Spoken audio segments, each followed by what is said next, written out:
don't feel any different just because I have hearing aids. I'm just like any other normal person. Being 26, there's some times where I'll walk around and I'll notice everybody's 18, 19. Very older. diverse here. Yeah. It's very diverse here, which is great.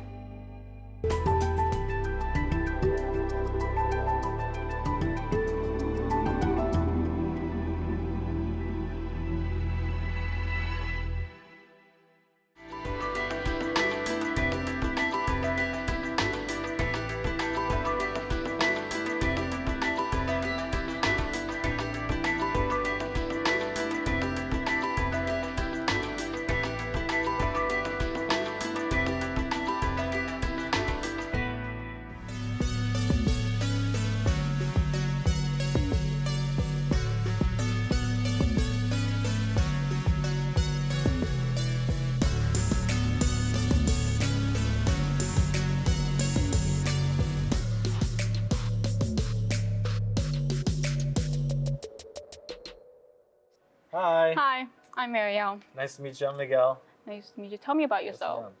So there's a lot to say, I suppose. I guess there's, I'm 26 years old. That's pretty old. Yeah, I'm pretty old. I know. Yeah. I know. I'm very old. How old are you? I'm 18. That's pretty almost young. 19. Yeah. Yeah. But it seems like because it's a community college, it's easier for a lot of adult students to return to school. That's what I'm doing. Oh, you Yeah. returned back to MC? This is my second time in college. Oh, okay. Yeah. That's really cool. Yeah, I went to a university when I was 18. I ended up dropping out. I just wasn't ready. I wasn't a very good student. I wasn't ready for it. I ended up leaving St. Leo University in Florida, where I'm from. I left there after a semester and I started working. And it took a gap year, but my gap year was like 6 gap years. May I ask like what you did for the gap year? Did you like travel around the world or did you like Did a little bit of traveling. I did a lot of working. I did a little bit of school in the sense that I did trades, That's trade really good. certificates. What about you? Because I know for me, I wasn't ready when I was 18. I wasn't ready to go to college and really commit.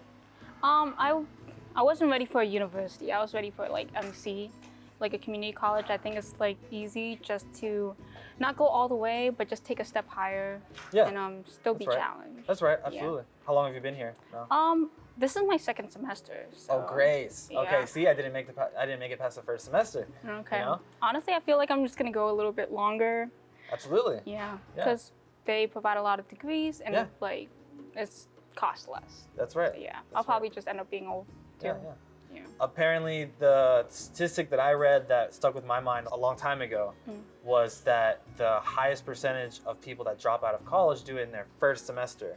Oh. So that kind of spoke to me going straight into a university directly out of high school.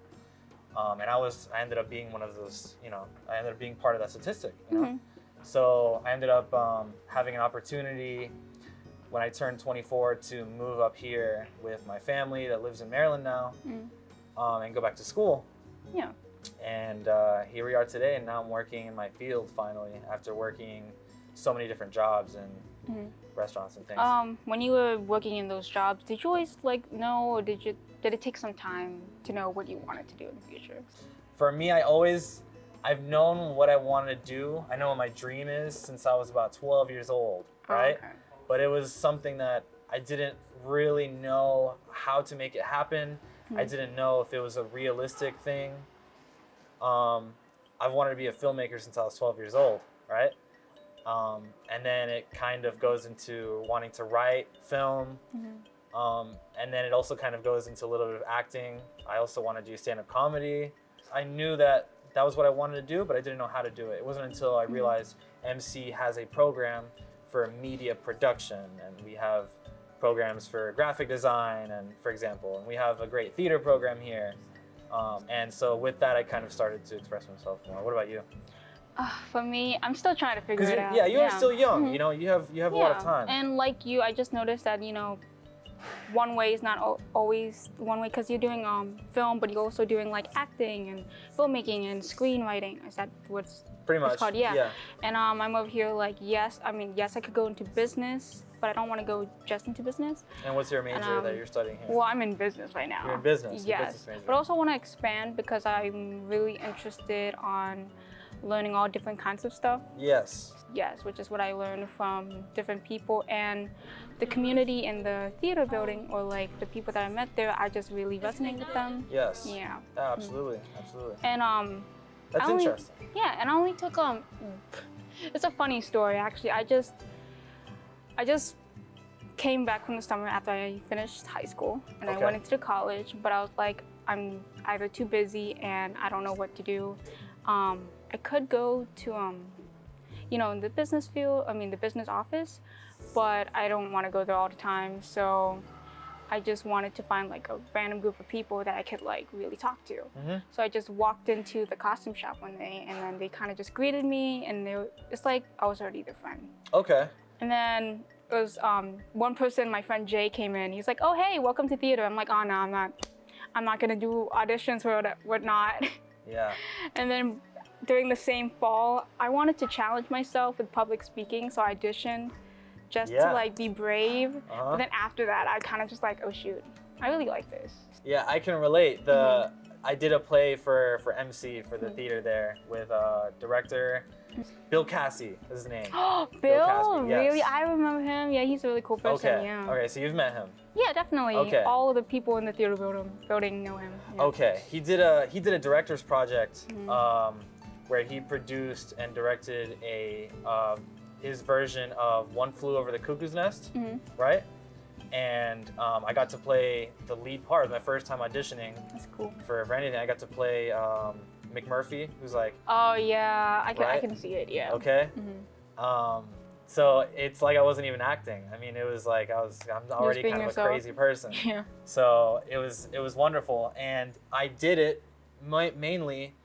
I want to do stand-up comedy, right? So any chance that I get to, that's why I agreed to do this program today, is any chance I get to practice my public speaking, whether it's on stage, on video, on film, that helps my confidence on stage in front of a mic, right? I still haven't toured any clubs. I haven't booked any clubs, which means that I haven't been performing in like a comedy club, for example. Yeah. Right? But I have auditioned in front of panels of judges before. I tried to do the MC talent show here. And so I did the same thing as you, where I see acting as a good way for me to exercise my public speaking, you know? Thank you. I never really thought of it like that, but I didn't realize how much acting could like help you with so many things. Public speaking, not only on stage, but also on camera, which I still need to work on. You're doing very well. Yeah. You're doing great. Okay, thanks. Good to know. So I know that you're part of the Macklin Business Institute? Yes, I am. MBI, Macklin Business Institute? Okay, how long have you been working with them? I've been working with them since I came to MC. Okay. It's really interesting. How is it? Do you experience any difficulty working for them, or is it challenging? I love how it's challenging, yes. Okay. And I wouldn't say it's competitive, but we're all trying to be the best of ourselves. At least I'm trying to. Yes. Because especially the sophomores, I look up to them, and I want to be just like them. I want to be just as hardworking, and I want to run things like them. If you didn't know, they do the accounting, the marketing for like the MBI Cafe, you know, the operations. They even order stuff for the, you know, designated Starbucks on Rockville campus. I'd like to be just as accomplished as them. Yeah, absolutely. Yeah. Also, I know that they're also taking really hard classes, and the fact that they're managing their time by doing all these things in their free time, or like things outside of their schoolwork, I would also like to be a part of that. But also, instead of doing just that, we also compete in a national competition called Enactus. Yeah. Okay. What's it called? Enactus. Enactus. Yes. So it's a competition, and basically we do projects outside of our schoolwork, and it's like required, but we still want to do it. So the thing about Enactus is that we have to create a project that not only benefits the planet, benefits other people, but also makes a profit out of it. Oh, that's And huge. let me just tell you, it is really hard to create a project following all those 3 guidelines. Yeah. Yeah. Wow. Okay. This sounds like completely amazing. It sounds like this MBI program that you're telling me about is bigger than I thought it was. I have heard about MBI before. Yeah. I didn't know that it was that, I mean, that's a very impressive. That must look very good on a resume. It will help you a lot. I mean, you're getting a lot of work experience out of that, and I didn't know that. Yeah, it challenges me, and I like that.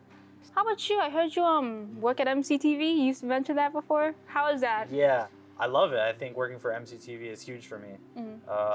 I think it's funny that we're kind of doing similar pathways, right? So you found, it's almost like MBI sounds like an internship, kind of. Kind of is. Right? So MCTV, I'm part of an internship now with them where I get to help them shoot productions.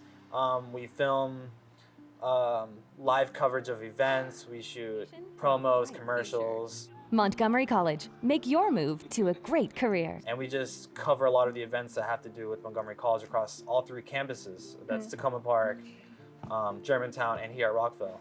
Yeah, it's surprising how MC has a lot of these opportunities and different 100%. Programs. Absolutely. Yeah, no, really. And so I'm hoping that my internship does for me what I think your internship is going to do for you, where I'm going to be able to say on a resume that I got all this experience, all this work experience with different camera equipment, audio equipment, video equipment, digital editing, all the different Adobe things that we work on every day. Oh wow, like all different types of video editing and like different Premiere programs? Pro, After Effects, things that Audition. I've done Audition, but that's in my audio production classes.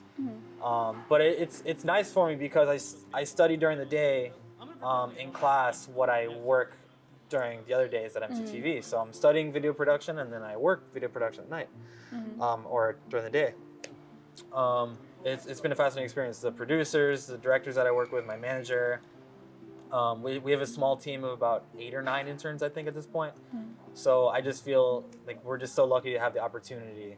I was going to ask you, are there any specific challenges as an individual, whether they're prejudices or stereotypes that you experience as a student here, things that would set you apart from the pack at all?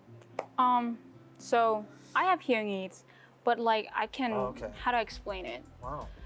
I didn't even realize that I needed accommodations because the disability support services approached me rather than me approaching them. Yeah. And they asked me if I needed anything or accommodations, and that's not necessarily a stereotype or prejudice. Okay. And I appreciate all their help. Yeah. And don't get me wrong, I'd like to have the accommodations, but I don't feel any different just because I have hearing aids. That's right. You know what I mean? Sure. Like, usually people like to assume like, oh, like, put you on a, lower you down kind of in a way. Sure. But I'm just like any other normal person. I can get by even with or without my hearing aids. I honestly can't believe, like, it's very hard for me to believe. Yes. Well, yeah, you would have to show me them. Yeah. You would have to show me them because I mean, from your experience talking about public speaking and the way that you're presenting yourself in front of me, I would have never guessed in a million years that you had some type of, I don't know what you want to call it, disability, I suppose is the correct term. No, for hearing or speaking, I think you are, I mean, a perfect example about how somebody can overcome their disability. That's incredible. I try, but the only problem is like when I'm communicating and I keep on asking the person to repeat themselves. I kind of feel bad because it's like, I don't want it to seem like I'm not listening. I bother people with that all the time too, and I'm technically not, you know, so I think I have hearing problems too sometimes, you know? And then I have to explain, oh, I wear hearing aids, so you just gotta raise your voice a little bit louder. It's not you, it's me. Yeah. But also it can be like the both of us. So, Sure. Maybe for you it's a little bit different because people would not look at you or even speak to you and expect that that's something that you're dealing with or living with. I would have never guessed that, like I told you, in a million years. So thank you. Maybe if we got into a situation where you did want me to repeat myself or something, then I guess if you told me, then I'd be like, oh, now I can be much more understanding on that level. But I would have never guessed. I mean, that's incredible. You speak like anybody else, better than anybody else. Oh, thank you. I try. Yeah. Coming here as not like an average high school student, just like who just finished high school, did you have any struggles being like, not necessarily, how do I explain it? Like, did you ever think that you ever felt like you were late? coming to MC at not the average high school student age? Yeah, that certainly comes to my mind sometimes. It used to a lot more. Now that I'm in the rhythm of my program and I'm getting my credits pretty fast, I've kind of gotten past that. But for me as an older student, I remember hearing from a staff member that there's a statistic, I don't remember what the numbers were, but that the average student age here is in the mid-20s. It's actually not 18, which is interesting because it tells you how many older students return to school. For me being 26, there's some times where I'll walk around and I'll notice everybody's 18, 19, you know? Oh, really? For me, it's right? the opposite, and I just kind of grew into it because that's what I really like about MC and community college is that it's an opportunity for people of all different ages. That's true. Yeah, absolutely. No, I agree with you 100%. Like my mother graduated with her bachelor's degree when she was 34. Oh, that's really cool. From University of South Florida. And my brother graduated with his bachelor's degree and he was 30 or 31. So I think I'm kind of just following the footsteps of my family. Now, it's a blessing for me because I get to take more time to get more real world experience. I think I built up a lot of wisdom.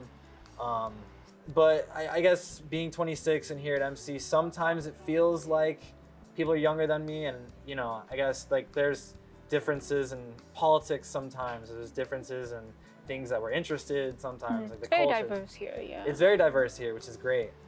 I think that by youth, there's a different type of culture. Like with TikTok, I see a lot of students talking about TikTok. I haven't even opened up TikTok before. I don't know what that is, you know? It seems to be type of like, I don't know. There's certain times where I feel disconnected, but for the most part, I feel like I'm right where I need to be.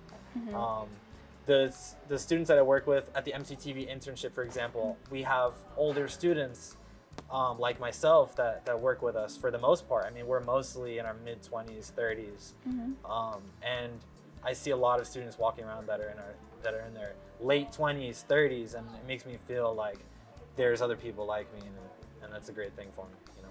Well, thank you for just talking with me. Yeah, Hope to see you on campus. Nice to meet you again. I'll give you a hug. Yes, hugs. Thank you so much. Thank Nice to meet you, you. Marielle. Yeah. Nice to meet you too, Miguel. Yeah, absolutely.